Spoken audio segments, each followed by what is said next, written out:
బాలాజీనగర్లో నిర్మించిన 560 double bedroom ఇళ్ల లబ్ధిదారులకు పట్టాల పంపిణీ చేసిన విషయంపై హర్షం వ్యక్తం చేసిన మాజీ ఎమ్మెల్యే బొల్ల మల్లయ్య యాదవ్.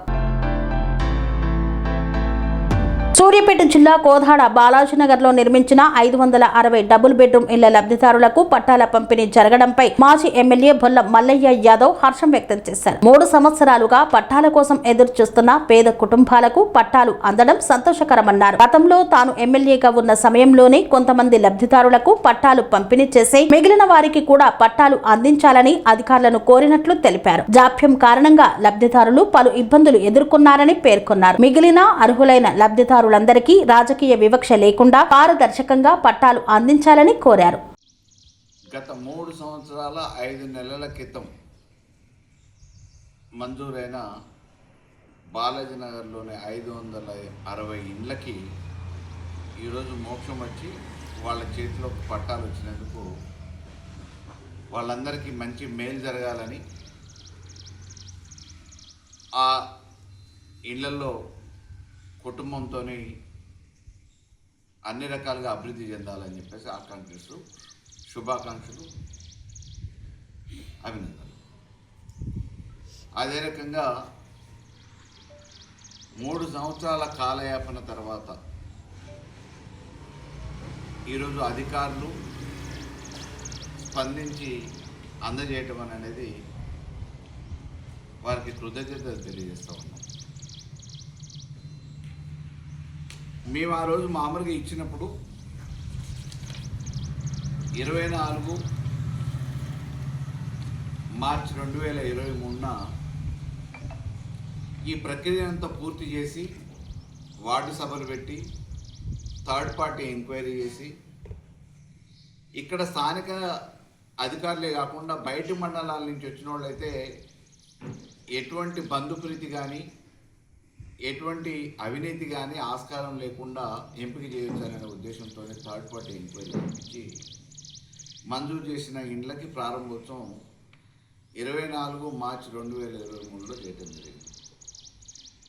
ఆ రోజు దాదాపుగా 18 మందికి పట్టాలు ఇచ్చినాం. మిగతావి అధికారులను పంచమని చెప్పేసి ఆదేశాలు ఇచ్చినాం. అప్పటికప్పుడు ఇంకా కొద్దిగా ఇన్ఫ్రాస్ట్రక్చర్ ఇండ్లు పూర్తి అయిపోయినాయి. 2 విడతలుగా పూర్తి చేసుకున్న ఇండ్లు 2014 నుంచి 18, 18 నుంచి 23 వరకు 2 విడతలుగా పూర్తి చేసుకున్న 560 ఇండ్లని ఇన్ఫ్రాస్ట్రక్చర్ అప్పటికి ఇంకా పూర్తి కాకపోయినా ఎన్నికలు సమీపిస్తున్న నేపథ్యంలో వెనువెంటనే వాళ్ళకి ఇస్తే లబ్ధిదారులకి మిగతా కావాల్సిన ఇన్ఫ్రాస్ట్రక్చరు తర్వాత చేయొచ్చు అనే ఉద్దేశంతో వాళ్ళకి అందజేయడం జరిగింది. హ్యాండ్ ఓవర్ కూడా చేస్తున్నాం. ఆ క్రమంలో కొంతమంది పోయారు, కొంతమంది పోలేదు.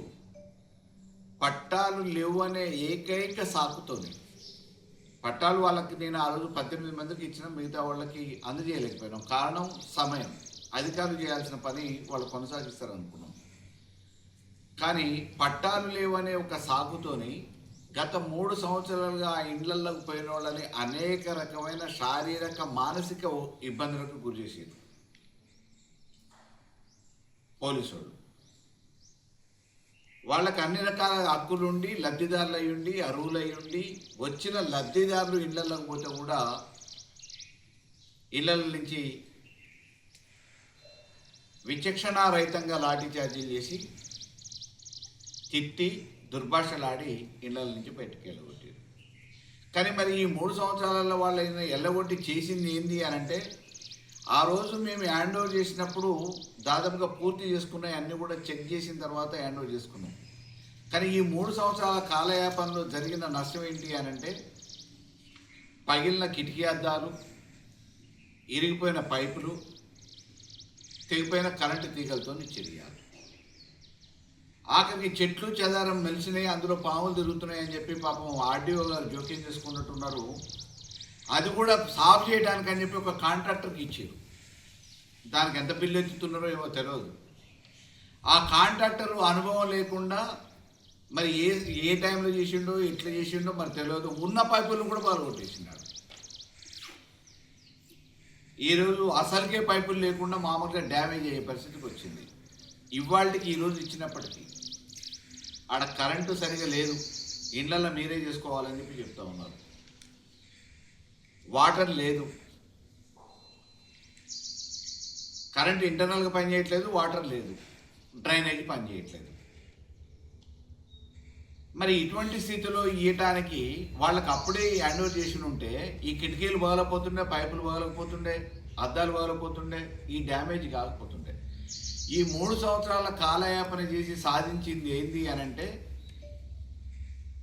సామాన్యుల మీద భారం. 3 సంవత్సరాల నుంచి పాపం వీళ్ళు ఇల్లు లేకపోతే కిరాయి కట్టుకొని ఉన్నారు. చిన్న చిన్న పనులు చేసుకునేటోళ్ళు 5,000 10,000 ఏదో రోజువారీగా రెక్కలు ముక్కలు చేసుకుంటే తప్ప రెక్కాడితే కానీ డొక్కాడని సామాన్యులు కిరాయిల పేరు మీద వచ్చిన ఆదాయంలో సగం కిరాయి కట్టడమే సరిపోయింది. ఈ 3 సంవత్సరాల నుంచి అదొక అదనపు భారాన్ని మోపి మేము అనేక దఫాలుగా మా పట్టణాధ్యక్షులు నయీం గారు కానీ, మా పట్టణ శాఖ కానీ, బీఆర్ఎస్ పార్టీ ఆధ్వర్యంలో కానీ అనేక కార్యక్రమాలు చేపట్టిన తర్వాత ఆ రోజు లబ్ధిదారుల ఎంపిక ఎంత ట్రాన్స్పరెంట్గా పారదర్శకంగా జరిగింది అనే దానికి అనేక రకమైన ఉదాహరణలు ఇచ్చిన తర్వాత ఈరోజు వాళ్ళకి పట్టాలు పాతై తయారు చేసిన పట్టాలని ఈరోజు ఇచ్చేది. ఓకే, దీనికైనా మేము స్వాగతిస్తున్నాం. కానీ ఏమంటున్నామంటే మీరు లబ్ధిదారులకి మొండి చేయి చూపించి అభివృద్ధి పదార్థమే కోట్ల రూపాయలు మేము అభివృద్ధి చేసామని చెప్పేసి నిత్యం పేపర్లలో ప్రకటనలు ఇచ్చుకునేటోళ్ళు ఈ సామాన్యులు ఏం పాపం చేసిరు? 3 సంవత్సరాల నుంచి కాలయాపన చేసి కనీసం ఉండటానికి ఇయ్యాలు ఇచ్చినప్పుడైనా ఉండటానికి ఆడ కరెంటు వసతి లేకుండా, నీళ్ళ వసతి లేకుండా, డ్రైనేజ్ వసతి లేకుండా, ఇరిగిపోయిన మామూలుగా పగిలిపోయిన కిటికీలతోని అదనంగా ఇవాళ ఎంత లేదన్నా కానీ మళ్ళీ ఒక 10,000 50,000 20,000 ఏదో ఒక అదనంగా వాళ్ళు జేబులో నుంచి ఖర్చు పెడితే తప్ప ఉండలేని పరిస్థితులలో ఈ ఇళ్ళని హ్యాండ్ ఓవర్ చేశారు. ఈ 3 సంవత్సరాలలో అటు అవి అసాంఘిక కార్యక్రమాలకి కేంద్రమైంది, ఇటు లబ్ధిదారులకి అదనపు భారమైంది. ఈ అనాలోచిత నిర్ణయాలతోని కేవలం అరచేతిలో వైకుంఠం చూపించి అభివృద్ధి అనే మంత్రంతో ఈరోజు కోదాడు ప్రజల్ని మభ్యపెట్టడంతో పాటు నట్టేట ముంచే ప్రయత్నం జరుగుతోంది. ఇలా కోదాడులో ఎక్కడ చూసినా కానీ నాసీ రకపు నాణ్యత లేని 6 ఇంచుల పైపులతోని అండర్ డ్రైనేజ్ పనులు అని చెప్పేసి చేస్తూ ఉన్నారు. ఈ అండర్ డ్రైనేజ్ పనులకి 258 కోట్లు అని చెప్పేసి ఎమ్మెల్యే చెప్తాడు. టెండర్ వాల్యూ వచ్చేసేటప్పటికి 182 కోట్లు ఉంటుంది. పొంతన లేని ప్రకటనలతోని ప్రజల్ని తప్పుదో పట్టిస్తున్న పద్మావతి రెడ్డి గారు మరి వారికి స్వతహాగా నేను ఇంజనీర్ అంటది. ఆ పైపులు అసలు ఇంట్లో వేసుకోవడానికి కూడా పనికిరాని పైపుల్ని 4 బజార్లకి 4 ఇండ్లకి ఒక్కొక్క బజార్లో అటువైపు ఉన్న ఇండ్లు ఇటువైపు ఉన్న ఇండ్లు కలిపితే 10 ఇండ్లు 20 ఇండ్లు ఒక్కొక్క బజార్లో అవుతాయి. రేపు భవిష్యత్తులో ఖాళీ ప్లాట్లు ఉంటే ఆ ఖాళీ ప్లాట్లలో కూడా ఇండ్లు అవుతాయి. మరి ఇంతమందిని ఆ డ్రైనేజ్ వాటరు వాడుకున్న నీళ్లు పోవటానికి ఉపయోగపడుతుందా లేదా అనే మినిమం నాలెడ్జ్ ఈ ఎమ్మెల్యే గారికి లేదా, ఆడ పనిచేసే ఇంజనీర్లకు లేదా? ఈ మొక్కుబడిగా చేసి కోదాడు ప్రజానికాన్ని ఉన్న రోడ్లను చెడగొడుతున్నారు. రేపు ఎట్టి పరిస్థితులలో ఆ పైపులు పనిచేయవు, ఆ డ్రైనేజీ వ్యవస్థ పనిచేయదు. ఇది కేవలం నాసిరకపు పనులతోని చేతులు దులుపుకోవడానికి, జేబులు నింపుకోవడానికి చేస్తున్న ప్రయత్నం. కోదాడు ప్రజల్ని, పట్టణ ప్రజల్ని ఇంకా ఎన్నో ఇబ్బందులకు గురి చేయడానికి చేస్తున్న ఈ అండర్ డ్రైనేజ్ పనులని నాణ్యత లేవు అని చెప్పేసి మేము వెంటనే ఆపాలి, విచారణ చేయాలి అని చెప్పేసి అధికారులను డిమాండ్ చేస్తూ గతంలో ఒక 10-15 రోజుల క్రితం నేనే ఇట్లే పత్రికా విలేకరుల సమావేశం పెట్టడం జరిగింది. ఒలుకు లేదు, పలుకు లేదు. అయినా బజార్లలో రోడ్లు బాగలగొడుతూనే ఉన్నారు, పైపులు మాత్రం పరుస్తూనే ఉన్నారు. అందులో ఏమైనా సైజులు పెరిగినాయా అంటే ఏం సైజులు పెరగలేదు. అందుకే మేము ప్రత్యక్షంగా పట్టణ ప్రజలకు చెప్తా ఉన్నాం, రేపు అనుభవించబోయేది మీరు, ఇబ్బంది పడేది మీరు. మీకోసం ఎవరో వచ్చి ఏదో చేస్తారు అని చెప్పేసి ఊహించిన దానికంటే మీ ఇంటి ముందు జరుగుతున్న అన్యాయాన్ని మీరే ఈరోజు నిలదీయాలి. అధికారులకి ఆ పనిచేస్తున్న కాంట్రాక్టులకు అడ్డం తిరగాలి. మేము బీఆర్ఎస్ ప్రత్యక్షంగా పోరాటానికి సిద్ధమవుతుంది. పనులని మీరు నాణ్యమైన పనులను చేయండి, నాసిరక పనులను మానేయండి, కమిషన్లకు కక్కుర్తుపడటం మానేయండి, జేబులు నింపుకోవాలనే ఆలోచన మానేయండి. కోదాడు పట్టణ ప్రజలకి ఉపయోగకరంగా ఉండే అండర్ డ్రైనేజ్ వ్యవస్థని తయారు చేయండి. మేము కూడా స్వాగతిస్తాం.